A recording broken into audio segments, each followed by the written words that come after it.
আসসালামু আলাইকুম রহমতুল্লাহি ওয়া বারাকাতুহু।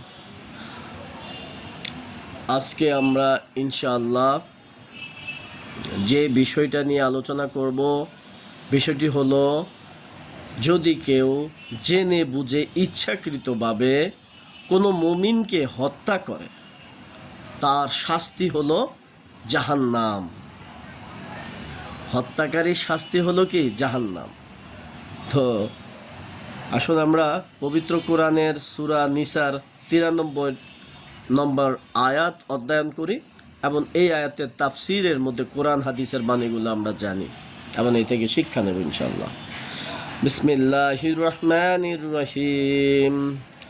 ومن يقتل مؤمنا متعمدا فجزاؤه جهنم خالدا فيها। যার অর্থ, আর যে ব্যক্তি জেনে বুঝে মুমিনকে হত্যা করে তার শাস্তি হচ্ছে জাহান্নাম। তাহলে আমাদের দেশে রাজনৈতিক স্বার্থে কত মুমিন ব্যক্তিকে হত্যা করা হয়েছে এবং প্রতিনিয়তই বিভিন্ন স্বার্থে বিভিন্ন ইয়াতে এক মুসলমান আরেক মুসলমানকে হত্যা করে ফেলতেছে। কত জঘন্যতম কাজ হচ্ছে। সই বুখারী ও সই মুসলিমে হজরত ইবনে মাসুদ রাদিয়াল্লাহু হতে বর্ণিত আছে যে রাসূলুল্লাহ সাল্লাল্লাহু আলাইহি সাল্লাম বলেছেন, যে মুসলমান সাক্ষ্য দেয় যে আল্লাহ তাআলা ছাড়া কেউ মাবুদ নেই এবং আমি তার রাসূল, তার রক্ত হালাল নয়, কিন্তু তিনটির মধ্যে যে কোনো একটি কারণে হত্যা করা বৈধ। এক, কাউকে হত্যা করা। দুই, বিবাহিত অবস্থায় ব্যভিচার করা এবং তিন, ধর্ম ত্যাগ করে দল হতে বিচ্ছিন্ন হওয়া। এই তিনটি কাজ কারো দ্বারা সংগঠিত হলে প্রজাদের মধ্যে কারো তাকে হত্যা করার অধিকার নেই, বরং এটা হচ্ছে ইমাম বা তার প্রতিনিধির অধিকার। দেখেন, একজন মুসলমান আরেক মুসলমানকে হত্যা করার কোনো অধিকার নেই। এক মুসলমানের রক্ত আরেক মুসলমানের জন্য হারাম। হ্যাঁ, তবে মাত্র এই তিনটা কারণেই হত্যা করা যায়, তাও সেটা কি? রাষ্ট্রের দায়িত্ব। রাষ্ট্রের দায়িত্ব, কোনো মানুষের না, সাধারণ মানুষের না, প্রজাদের না। তারপর বলতেছে, অথচ দেখেন আমাদের দেশে এই যে দেলোয়ার হোসেন সাঈদীর মতন মানুষকে অনেকেই বলতেছে, তার সন্তানরাও দাবি করে যে তাকে হত্যা করা হয়েছে। এই যে আমাদের যেমন ধরেন স্বাধীনতা যুদ্ধের সময় আমরাও মুসলমান রাষ্ট্র ছিলাম, ওরাও মুসলিম রাষ্ট্র, একটাই তো ছিল মুসলিম রাষ্ট্র, অথচ ওরাও আমাদেরকে হত্যা করছে, আবার আমাদেরকেও তাদেরকে হত্যা করতে হয়েছে। তাহলে কি আমরা দুইজনেই কিন্তু কি করলাম? একজন আরেকজনকে মারলাম। এরপর স্বাধীনতার পরে এই পর্যন্ত দেখেন লক্ষ লক্ষ মানুষ একজন আরেকজনকে হত্যা করছে, যার অধিকাংশে আমরা সবাই কি মুসলমান। তাহলে এদের কি অবস্থা হবে? এই যে নিজামী, মুজাহিদ, কাদের মোল্লা, মীর কাশেম আলী, এই যে আপনার সালাউদ্দিন কাদের চৌধুরী, এই যে গুম করে যাদেরকে হত্যা করা হয়েছে, এই যে এখনও যাদেরকে মারা হচ্ছে, এই যে আপনার 24 আন্দোলনের সময় যাদেরকে মারা হয়েছে, এই যে মারা যাচ্ছে, মারা হয়েছে, আবার এখন আবার প্রতিশোধ নিয়ে অনেকে আরেকজনকে হত্যা করতেছে, এই যেগুলো হচ্ছে, এই হত্যাকারীরা আল্লাহর কাছে কি জবাব দেবে? এদের কি উপায় হবে? কোরআন বলতেছে যে একজন মুমিনকে হত্যা করা মানে হইল কি? জাহান্নাম। হাদিসে রয়েছে যে আল্লাহ তাআলার নিকট সারা জগতের পতন একজন মুসলমানের হত্যা অপেক্ষা হালকা। চিন্তা করছেন? সারা পৃথিবীটা পতন হয়ে গেল, কিন্তু একটা মুসলমানকে হত্যা করা আল্লাহর কাছে কি ওই পৃথিবী পতন হয়ে যাওয়ার চাইতে আরো হালকা। একজন মুসলমান কত গুরুত্বপূর্ণ, একজন মুসলমানকে হত্যা করা যায় না। হত্যা করবেন তো আপনি শেষ। হাদিসে রয়েছে যে যদি সারা ভূপৃষ্ঠের ও আকাশের অধিবাসী একজন মুসলমানকে হত্যার কাজে একত্রিত হয়, তবে আল্লাহ সকলকেই উল্টো মুখে জাহান্নামে নিক্ষেপ করবেন। আর আপনারা, তার মানে বোঝা যাচ্ছে কি হত্যাকারী জাহান্নামী, আর যাকে আপনি অন্যায়ভাবে হত্যা করলেন সে কিন্তু বেঁচে গেল, তার পাপগুলো আপনি নিয়ে আসলেন আপনার কাঁধে।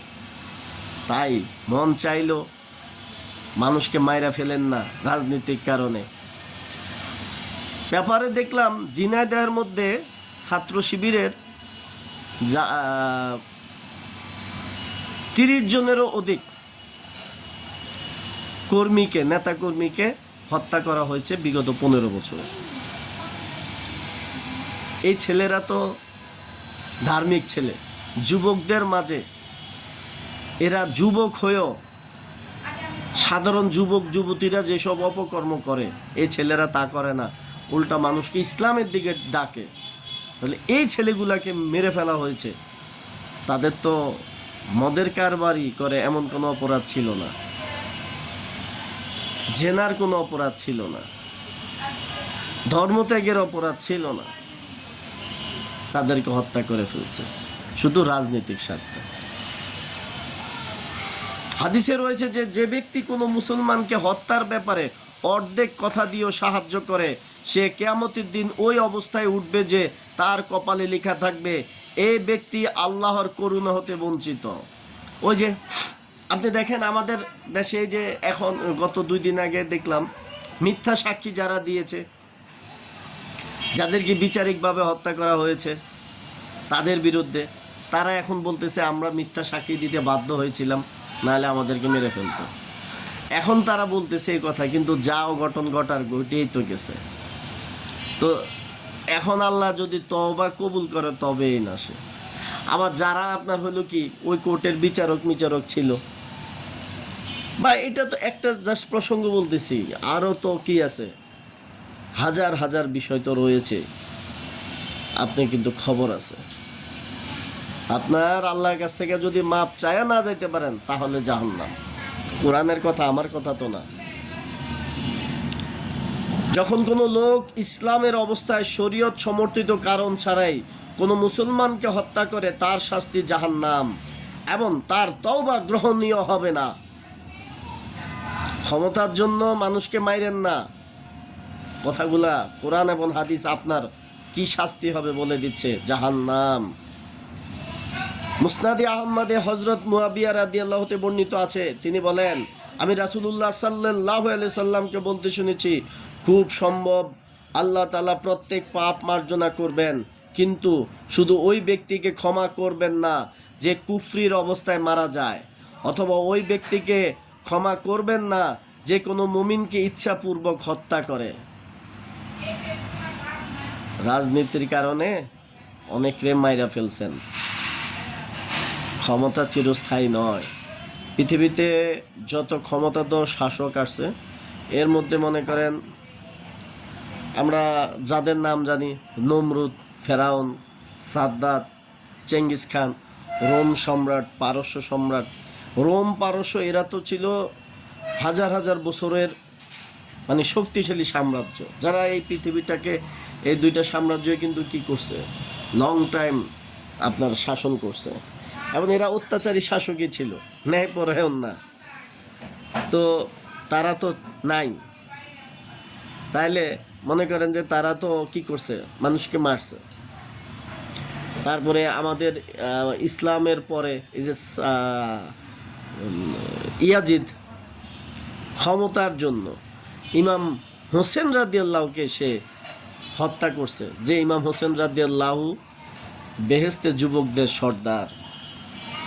যে ইমাম হোসেন রাদিয়াল্লাহু তাআলার জন্য কি ঘর নির্মিত হয়েছে এটা আল্লাহ রাসূল গিয়ে দেখে আসছে।